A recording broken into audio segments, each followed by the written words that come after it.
Oo. Proud ka, no? Oo. Sumakses naman kahit paano. Ganun ba? Alam mo, hindi naman sa pagyayabang, no? Pero yung asawa ko na si Brad, president ng mga engineer. Wow. Oo. So, iba talaga yung leveling namin. Big time. Oo naman. Hindi ko nga maintindihan eh. Di ba dati, nung high school tayo, we're the it girls. Ang dami nang liligaw sa atin. Pero, ano nangyari? Bakit bumaksak ka dyan sa, tricycle driver? Teka nga, bakit naman si John, yung doktor, hindi mo sinagot?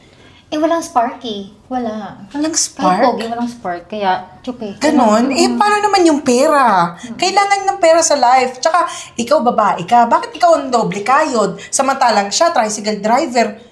Ano kaya yun, di ba? Ano ka ba, girl? Isipin mo naman, you deserve nothing but the best. Di ba? High-end na hindi karinderya. Dapat fine dining restaurant ka. Laging magagandang damit.